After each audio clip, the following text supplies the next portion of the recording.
estar con nosotros. Estamos en nuestra entrevista central del día de hoy. Nos acompaña Rumén Jiménez Bichara, vicepresidente ejecutivo de la Corporación Dominicana de Empresas Eléctricas Estatales, CDEE. Y ya, yo creo que Hugo comenzó la entrevista incluso desde antes. Desde las 5 de la mañana. Le doy formalmente el paso. Lo que quería, Bichara, y bienvenido al programa, y realmente compartiendo con mucha gente, nadie maneja el tema del pacto eléctrico. Se habla de un pacto eléctrico, pero nadie sabe en sí qué es. Me gustaría que con manzana, de la manera más llana posible, nos explicara qué es esto del pacto eléctrico. Bueno, ante todo, buenos días y muy agradecido de poder encontrarle aquí esta mañana, amigos queridos. Mira, el pacto eléctrico yo diría que puede tener muchas definiciones. Ahora, mi aspiración es que haya una sola. Y que esa definición sea que el pacto es un escenario para que las fuerzas sociales, políticas, sociedad civil, el gobierno, el sector eléctrico en su conjunto, hagan un acuerdo que permita blindar las acciones que pueden dar con la solución definitiva del problema. O sea, fíjate que he dicho blindar las acciones que pueden dar con la solución definitiva. Si el pacto es un escenario para yo defender los intereses particulares del sector que represento, el pacto no va a tener lo que la sociedad espera y necesita. El pacto es un acuerdo. ¿Por qué es necesario un pacto? Porque en el sector eléctrico no hay soluciones de corto plazo. Entonces, si tú no pactas las acciones que trascienden a tu gestión, ¿quién las va a terminar? Tiene que haber un compromiso. Vamos a poner el caso de Punta Catalina, las plantas a carbón mineral. Tú tienes un proyecto como ese desde el inicio de los años 80, que no había podido iniciarse, y el país necesitándolo. Para que ese proyecto se termine, tiene que haber un compromiso, porque trasciende al 16. Claro. Ese proyecto termina a finales del 2017. Para mí hubiese sido cómodo un proyecto de 2 años y medio a gas natural, pero el gas no está disponible, y tú no vas a hacer nada con una planta que la haga, pero que esté apagada porque no la puede encender. Entonces hubo que hacer una planta de carbón mineral. Esa planta de carbón mineral, los equipos entran acá en octubre del año próximo, empiezan a entrar turbinas y generadores en 5 embarques consecutivos, octubre, noviembre, diciembre, enero y febrero, y las calderas posteriormente. Es decir, que a finales del 17, Dios mediante, tendremos 720 megavatios a carbón mineral funcionando, pero para eso tiene que haber un acuerdo de todas las partes que blinden ese proyecto y lo lleguen hasta el final. Entonces, con ese acuerdo del pacto eléctrico, ¿en qué tiempo, después que se pongan de acuerdo, realmente vamos a tener luz en la República Dominicana? Mira, nosotros estamos trabajando, en estos días ustedes vieron que se hizo también el inicio de un cierre de un ciclo combinado. Eso es una adición de 114 megavatios sin adición de combustible. Es una planta que funciona con gas, pero el tú aprovechar el calor de esas turbinas, le adicionas un equipo nuevo y con el calor tú generas 114 megavatios adicionales. O sea, pero también estamos trabajando en la conversión de la zona este a gas natural, que ya las plantas están ahí, lo que no aparece es el gas, y son casi 1000 megavatios adicionales. Con esa y 7 proyectos de energía renovable que también estamos impulsando. Con esos proyectos tendríamos energía suficiente y a buen precio. Eso te dice a ti que ya tú tienes un punto de partida que puede moverte todas las fichas, porque tú no puedes, bueno, la gente dice, la cobranza, dicen los generadores, por ejemplo, sí. Pero ¿cómo tú le cobras a un ciudadano que tú le has dado 14 horas sin energía de interrupción de servicio? Cuando tú vas a cobrarle, lo que quieres es sacar un machete y darte una carrera. Sí. Entonces, tú necesitas darle el servicio eficientemente para entonces tú poder facilitar ese cobro y esa adición de ese cliente a la solución del problema. Por eso es el punto de partida es ese. El tema eléctrico es de suma importancia en la República Dominicana. Cuando se habla de crecimiento económico hay que calcular cuánto cuesta un kilo, cuánto cuesta producir un kilo de energía eléctrica. ¿Por qué el gobierno se interesó en participar en el negocio eléctrico si el mismo presidente lo denominó como la mafia eléctrica en la República Dominicana? Hay plantas que aún estando apagadas hay que pagarle la generación. No, quizás la gente no sepa cómo se mide la energía que sale de una planta y que se paga de una manera quizás al ojo por ciento. Y eso se refleja a nivel de cuánto le cuesta al empresario cuando calcula el costo de producir un bien material para poderlo vender. Pero a la gente del barrio, al que embobina, al que tiene el taller de mecánica, al que tapa pinche y tapa goma de vehículos, la permanencia de la calidad del servicio eléctrico. ¿Por qué el gobierno se interesó en ser parte de ese gran rejuego de intereses? Miren, primero recuerden ustedes que el sistema eléctrico nuestro tiene sobre todo una contratación que se hizo a 20 años. Eso significa que durante 20 años tú tienes unos contratos que, gracias a Dios, eso fue lo que se firmó empiezan en a vencerse en el 16. En España se hizo una extensión de eso mismo. De esos mismos contratos, por compromisos que no se pudieron sortear con el incremento de los combustibles que se dio previo a ese acuerdo. Entonces, esos contratos se empiezan a vencer en el 16. ¿Qué sucede? La energía no es un precio único inamovible, es un contrato donde hay 4 elementos que dan un precio. ¿Cuáles son esos elementos? El combustible, el OIM, es decir, operación y mantenimiento de la planta, los costes financieros y un beneficio que igual está estimado. Esos 4 elementos te dan un precio de energía. Si el combustible se dispara, el generador sencillamente cambia su número. O sea, él no tiene cómo perder nunca un centavo. Entonces, cuando el combustible se dispara, el petróleo llegó a 140, 150, eso mismo te ponían a ti para calcularte tu costo. O sea, esa planta que nosotros tenemos hoy, un 65% de energía es en base a petróleo. Entonces, con ese tipo de base de generación, no hay cómo generar a precios sostenibles para la población.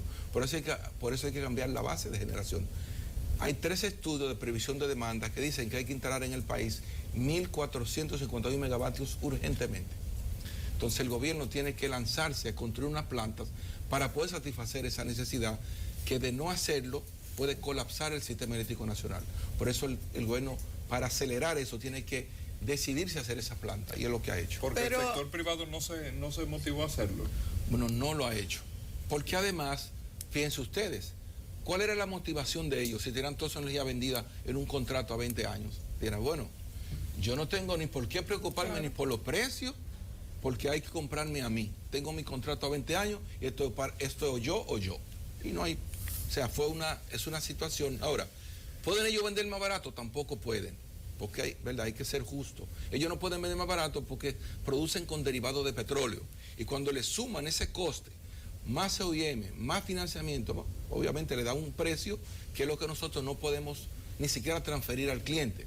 Por eso es que la distribuidora compra más caro de cómo vende. El caso de Norte, por ejemplo. Y hay casos más o menos incómodos. Yo le escucho diciendo lo de la necesidad de tener más de 1.000 megavatios instalados en la República Dominicana. Pero recientemente vimos al sector privado decir que no, que aquí había una capacidad instalada y que solamente había que ponerse de acuerdo sobre cómo mejorar el sistema para que la generación sea realmente o pueda ser a un precio justo. ¿Qué le responde a ellos? Bueno, es como que tú me digas a mí, bueno, ustedes lo mandan a cubrir una noticia a España y le dice el canal, miren, no hay asiento en el avión. Y la línea dice, no, del canal le mintió, hay asiento, pero son de primera clase. Entonces, usted no puede mandar a todo el mundo en primera clase. Es verdad que hay generación, pero al precio a que ellos la venden, nosotros no la podemos comprar. Tenemos que buscar lo que nosotros podamos sostener. Yo quiero un asiento en clase normal que me cueste 60,000 pesos y no en primera que me cuesta 250 o 300 porque no lo voy a poder pagar. Entonces las plantas que ellos dicen que están instaladas generan a un costo que la población no soporta. Yo tengo, Bichara... Hay algunas que producen a más de 26 centavos, a más de 30. Oigan bien, a más de 26, a más de 30 centavos el kilo. Entonces ningún país en el mundo puede soportar. Esas son de las que estamos amarradas con contrato. Exacto. Y son de las que ellos dicen que están instaladas y que hay energía, sí, pero ¿quién la puede comprar? Nadie.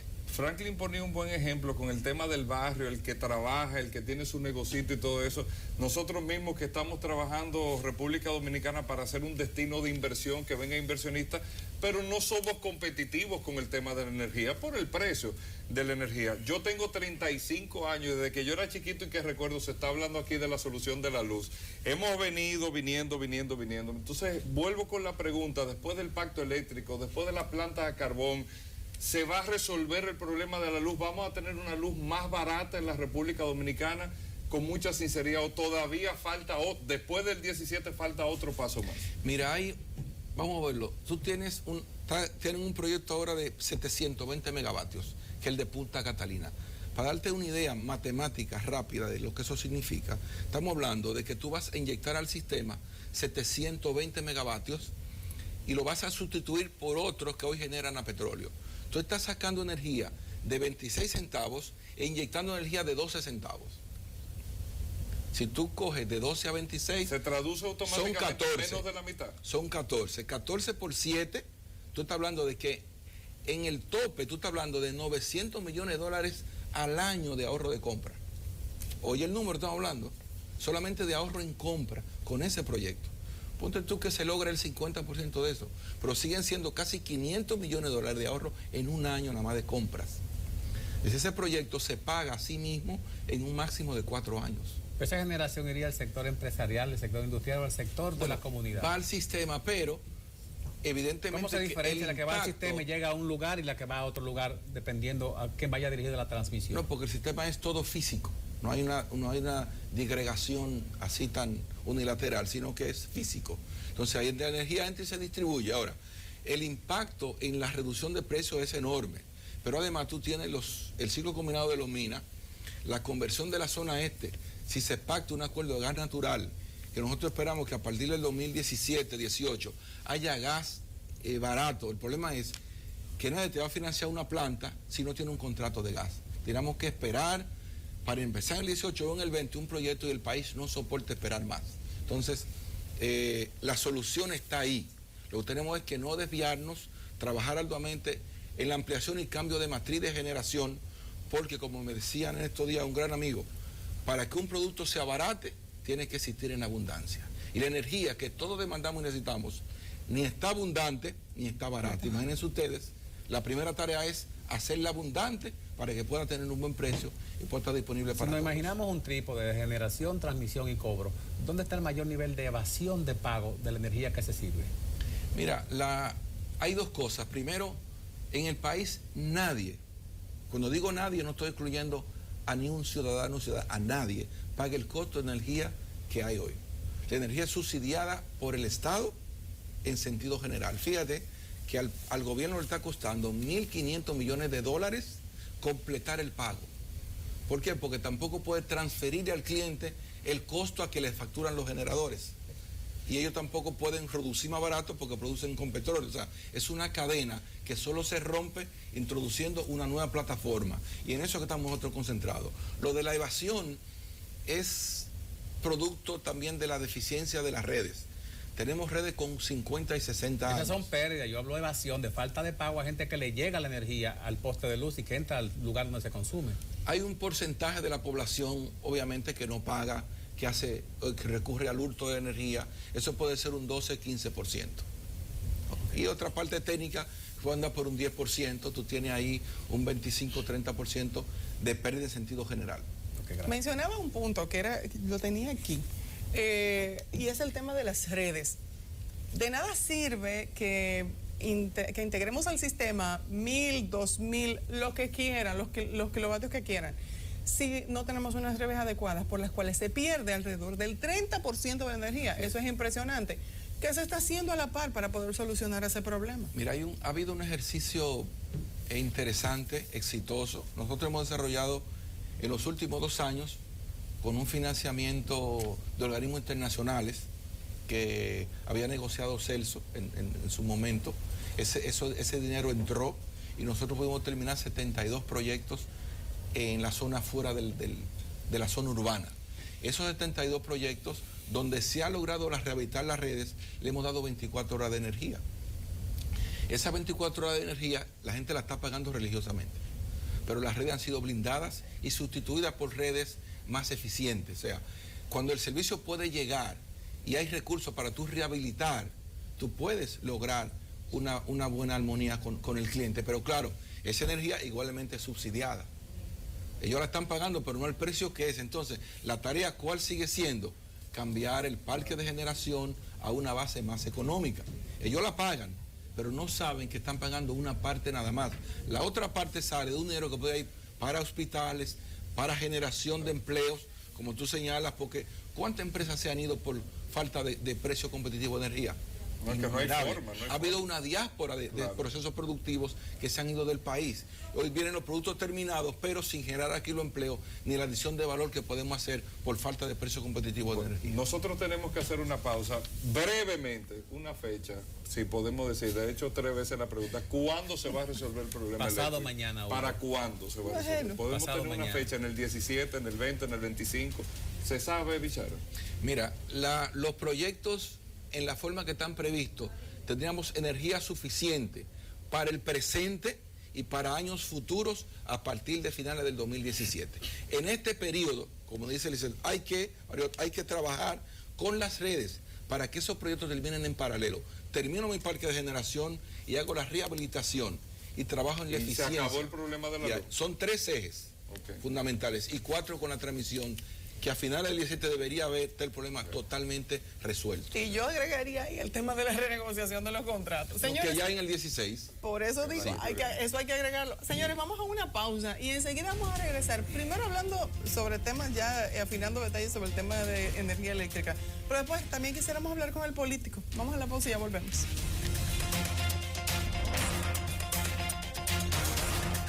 De ejecutivo de la Corporación Dominicana de Empresas Eléctricas Estatales. Y teníamos todo, ya le estamos convirtiendo preguntando. combustible. Incluso preguntas que nos habían hecho. Yo creo que Hubo que hacer la primera pregunta. La pregunta que formuló la persona por el Twitter. sí, tenemos una persona que nos está preguntando que cómo es que se hace la facturación de la energía servida, que sí en base a la primera luz que llega en el día. Mira, yo le sugeriría a cualquier usuario del sistema que una forma de él monitorear su energía es, solamente tienen que anotar, es como el millero de un vehículo. Sí. O tú quieres saber cuántos kilómetros por galón te da tu vehículo, tú solamente va anotando los kilometrajes cuando le echas gasolina y luego saca un promedio. Un usuario nada más tiene que tomar el numerito de su contador y lo anota. Y él verá qué día, por ejemplo, ese número, si su consumo es de 30 kilos, por ejemplo, al día, el día que le da 50, él puede ver por qué le dio 50. Moneta, yo planché o lavé la ropa. El día que no hace eso, tal vez le queden 25, tal vez le queden 10. Entonces él puede darse cuenta qué acciones puede tomar para controlar su consumo. Y también puede verse alguna irregularidad. Los medidores son aparatos mecánicos, pueden tener fallas a favor o en contra, pero si él anota, con ese simple ejercicio, puede tener argumentos para ver qué pasa en su hogar o en su casa y poder monitorear efectivamente su consumo. Yo voy con la última eléctrica.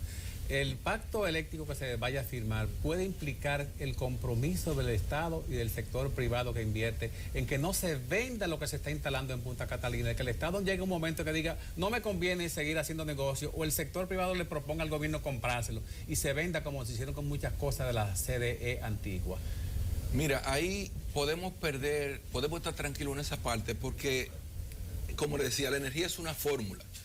Si tú tienes una planta a carbón mineral, el componente mayor de ese costo va a ser el carbón. Entonces esa energía, no importa quién sea el dueño, va a ser energía económica. ¿Ves? Porque tú has hecho una planta en base a carbón mineral y su costo de producción va a ser el más bajo que pueda haber en el mercado. No importa quién sea el dueño.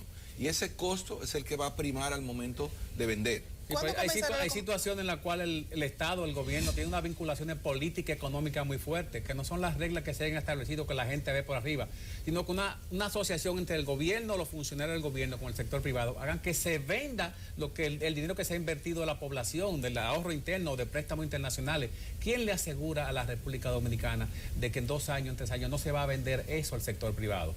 Bueno, mira, nosotros no estamos, es un tema tal vez que puede ocupar igual todo el programa. Yo no estoy opuesto a que las plantas sean del sector privado. En términos de mi opinión como dominicano, como profesional, entiendo que ellos pueden gestionar efectivamente la planta. Ahora, la planta tiene que existir y es lo que nosotros tenemos que garantizar, porque si la planta no existe, estamos condenados a seguir usando plantas en base a petróleo, que es lo que no podemos soportar.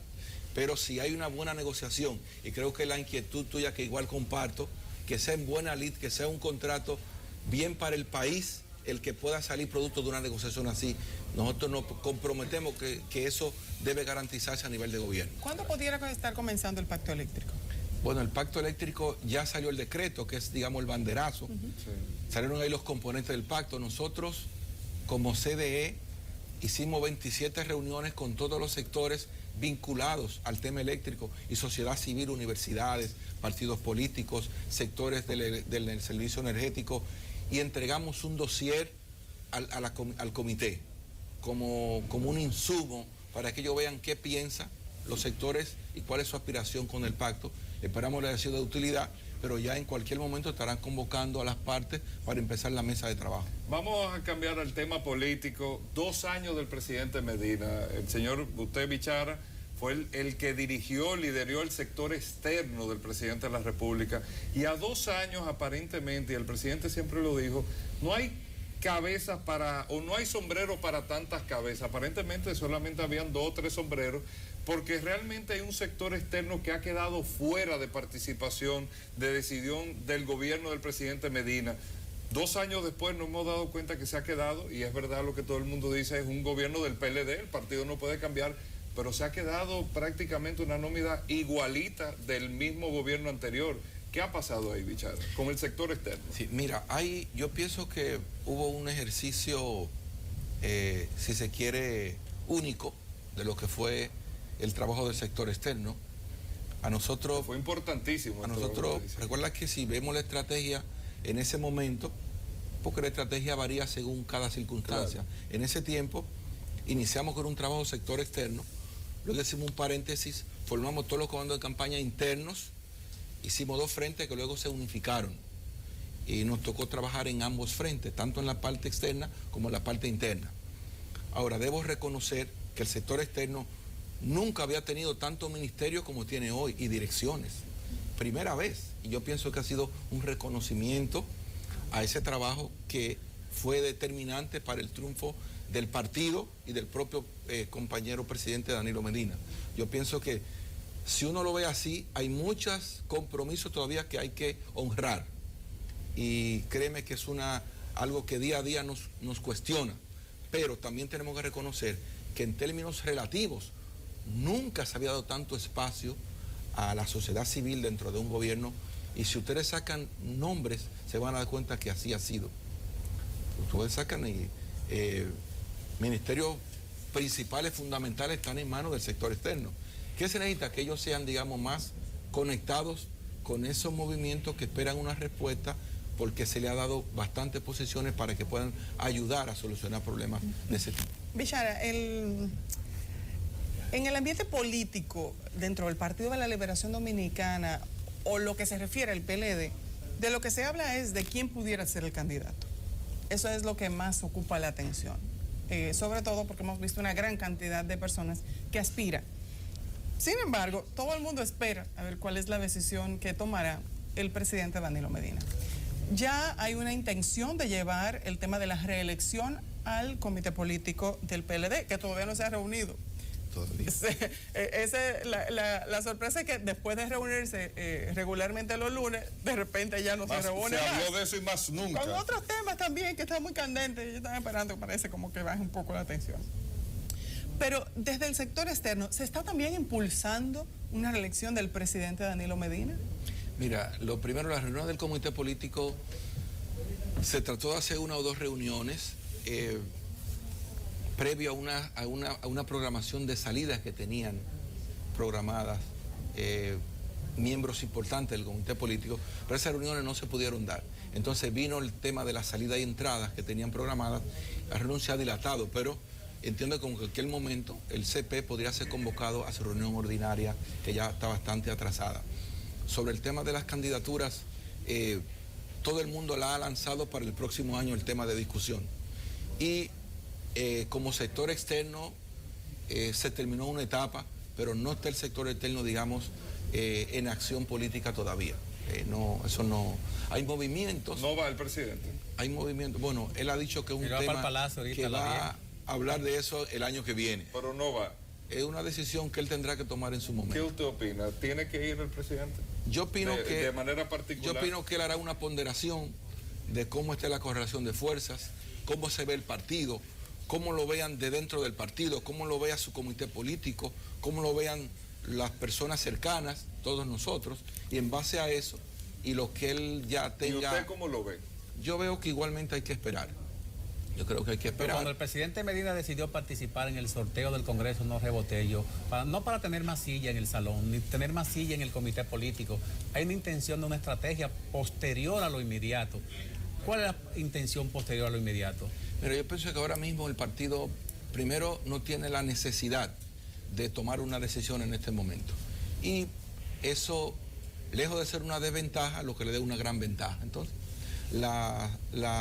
mi sugerencia es esperar, igual a mis compañeros de partido, para que ya iniciado el año próximo se pueda poner el tema sobre la mesa y se pueda tomar una decisión definitiva. Ustedes saben que hay un impedimento y marcar constitucional. Ya un rumbo de acción. ¿Y el impedimento constitucional? Son de los temas ¿Pero que una habrá salida que, política o parlamentaria? Son de los temas que habrá que de buscarle una salida, ¿verdad? O una respuesta según la decisión que se tome en torno a las candidaturas. Bueno, yo creo que mucha gente se sentiría casi desilusionada después de haberlo escuchado tanto tiempo decir un periodo y ya, por haber sido precisamente víctima del sistema y que ahora salga con que, bueno, se parecería mucho a otros políticos dominicanos. Esa sonrisa, ¿usted quisiera que vaya el presidente? Yo pienso que en la política es como un tema de estrategia, de ajedrez. Hay cosas, que tú no puedes declararlas, porque si la declaras, sí, ya preparas a tu oponente. Tienes que dejar eso así. Y entonces el que trate de adivinar y ver si pega o acierta en lo que hace. Bueno, pero tú no puedes decirle, por aquí hay mi debilidad, dame por aquí. No puedes, tienes que dejarlo. Y para eso tenemos hasta el año que viene. Ustedes tendrán igual que esperar un poquito más. Sí. Viene la Navidad, un tiempo muy movido. La Navidad y vienen los bienes. Y después entonces vendrán ya por ahí por febrero, entonces estaremos aterrizando en esos temas y tomando decisiones finales. Bueno, mientras tanto hay mucha situación interna dentro del Partido de la Liberación que también nos van a ocupar bastante. Sí. Así es. Señor, gracias, señor Bichara. Y reiterarle a ustedes que estamos en el camino correcto y que el país podrá contar con un servicio estable y a buen precio, que para ello tenemos que brindar esos proyectos que son la garantía de que después de 120 años el país tenga un servicio energético confiable, estable para toda la población dominicana. Muchísimas gracias. Señores, vamos a ir a una pausa y cuando regresemos estaremos conversando con Ramón Rogelio Hinao. Así que ustedes no se muevan, enseguida volvemos.